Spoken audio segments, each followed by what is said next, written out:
who would have no judicial functions.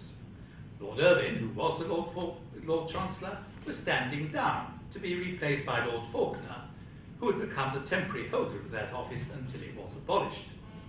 There would be a new Judicial Appointments Commission for England and Wales to appoint judges, and the same in Scotland and Northern Ireland. Last but not least, the Law Lords would be abolished to be replaced by a Supreme Court. Can you imagine the consternation? None of the officials in the Lord Chancellor's department had the slightest inkling of the proposed abolition of the Lord Chancellor and with him their department. Lord Wolfe had not been consulted. There had been no consultation. Indeed, it seems that not even the Queen had been informed of the imminent demise of the official who had for a millennium or more been her most senior officer of state. Tony Blair was subsequently to explain that he hadn't consulted about these changes because he knew that Lord Irvine, who would have been the natural person to conduct the consultation, was opposed. In the event, it proved impossible to abolish the office of the Lord Chancellor, but he was stripped of all his judicial functions. The new Judicial Appointments Commissions were set up, and the new Supreme Court was created.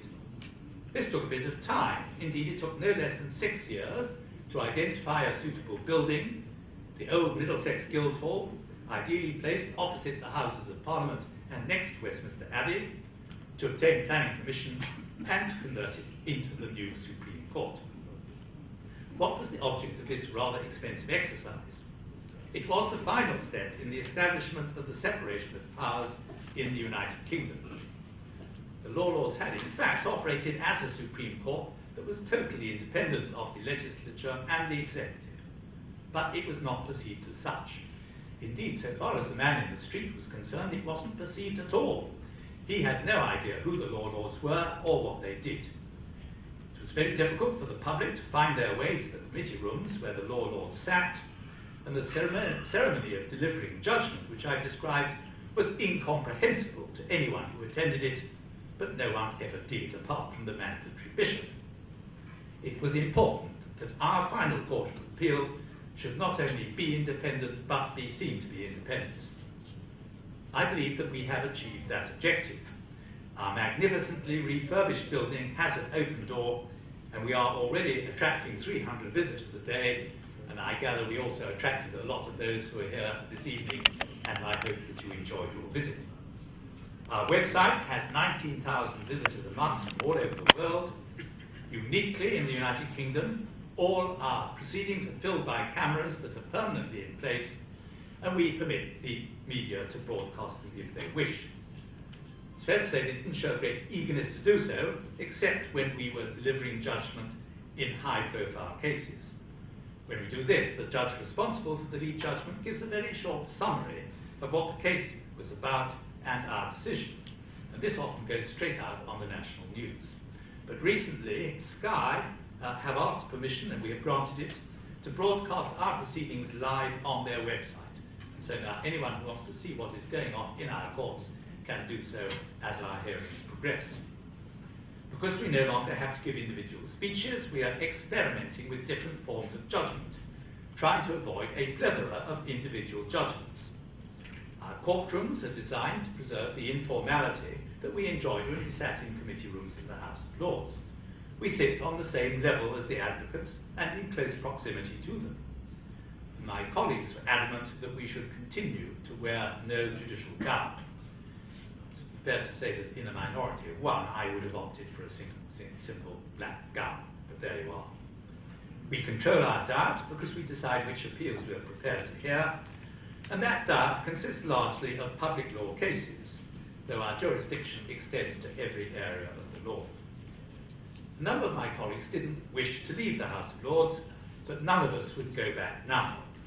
We are happier under our own roof, where we have much better facilities, and a handsome dining room where we lunch together every day.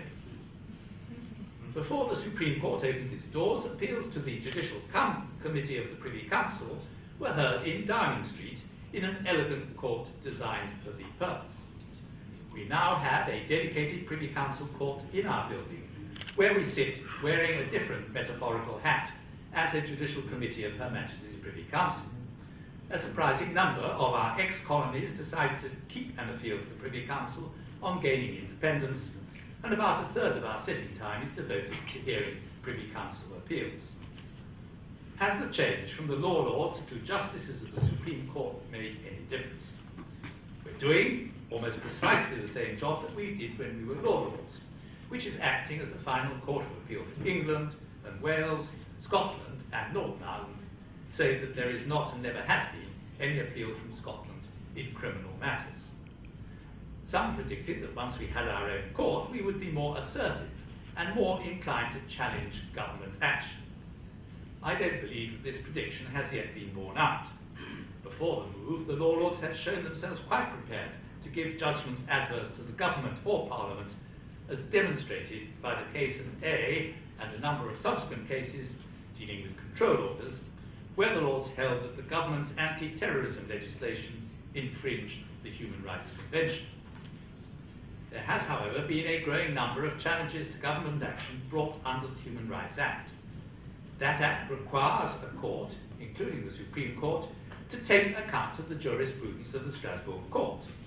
We don't slavishly follow the decisions of that court, but where the Grand Chamber has given their considered judgment which clearly resolves a point of principle, we almost always follow this. This has, on occasions, led ministers to attack the Supreme Court and the Strasbourg Court on the ground that we are unelected and unaccountable, and yet are frustrating the wishes of the elected members of Parliament. And this is a bandwagon on which some sections of the media are wont to jump. It does little good to point out that in taking account of Strasbourg decisions, we are doing no more than complying with the wishes of Parliament as enacted by the Human Rights Act. And I'm happy to say that Ken Clarke, the Lord Chancellor and Minister for Justice, has been standing up for us. We've recently been under particular attack from ministers of the Scottish devolved administration. Although, as I told you, there is in general no appeal from Scotland in criminal matters, the Supreme Court has to resolve any challenge in relation to the Human Rights Convention. And there have been two cases recently where we have reversed the Scottish courts in relation to the requirements of Article 6, which guarantees a fair trial. This has not gone down well in some quarters in Scotland, and has led to unfortunate personal attacks on Lord Hope, the Deputy President, who is one of the Scottish members of the court. And so there may be an appearance that we are in conflict with the government in a way in which the law lords were not. But it is only an illusion. One thing is true, however, we lead a more collegiate existence in the Supreme Court, and I can assure you we have a broad communal back and are well able to withstand unfair and ill-informed criticism. But this evening I have not heard a word of criticism, only congratulations and plaudits, which have been very sweet to my ears. Thank you all.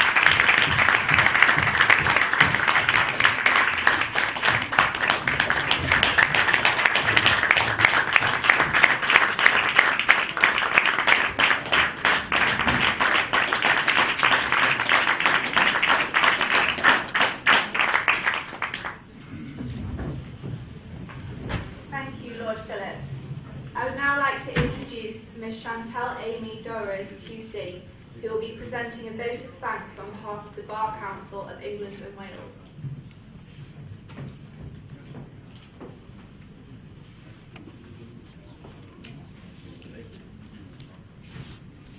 Thank you. It's a great honour as Chairman of the International Relations Committee of the Bar Council of England and Wales to be here tonight. Unfortunately, our Chairman could not, and he sends his best wishes.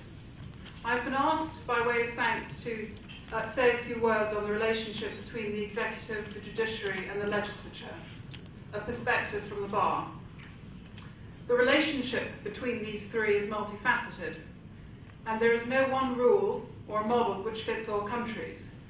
However, irrespective of what model is adopted, a crucial component for the protection of the citizen against the state and the promotion of what is described as the rule of law, however defined, is the independence of the judiciary, and we have heard much of that tonight from Lord Phillips so eloquently. The relationship between the executive, the judiciary, and the legislature can never be taken for granted. all players need to be very careful to understand and respect the proper roles accorded to each. Of course, there are important steps that can be taken to support the relationship between the three, and in particular, to support the independence of the judiciary. All societies evolve, and also their laws and structures can change. These changes can threaten the balance between the rights of the individual citizen and the power of the state. In my personal view, the most important ingredient, and probably the hardest to ensure and maintain, is a healthy respect among the public for the judiciary and the laws of the country. Not an unquestioning respect, which follows laws blindly, but a respect which ensures that governments respect the rights of the citizen and the importance of the independence of the judiciary. This respect, once earned, must be maintained and worked at. If these matters are taken for granted, there is a real risk that with time they will be undermined. This respect for the law was described by Martin Luther King Jr. in his letter from Birmingham jail in 1963, when he wrote, "I submit that an individual who breaks a law that conscience tells him is unjust, and who willingly accepts the penalty of imprisonment in order to arouse the conscience of the community over its injustice, is in reality expressing the highest respect for the law." The tension lies in balancing the need of the government to have the power to govern and the need to control the government.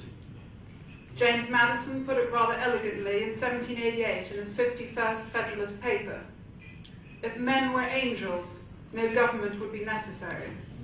In framing a government which is to be administered by men over men, the great difficulty lies in this: you must first enable the government to control the governed, and in the next place oblige it to control itself.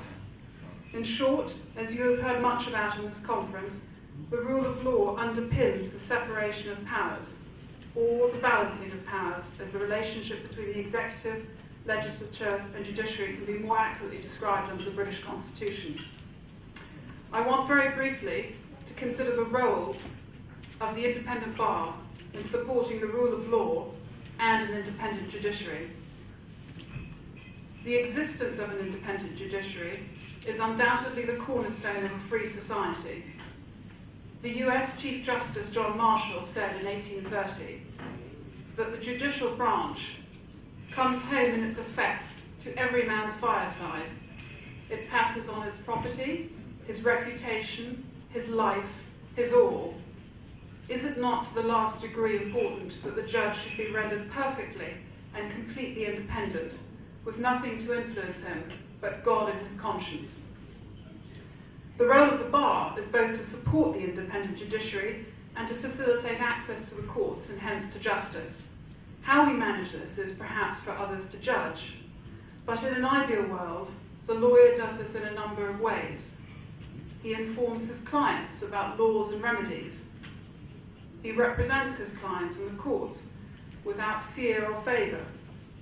He adheres to certain standards which assist the independent judiciary in the fulfilling of their role, and he advocates the importance of an independent judiciary.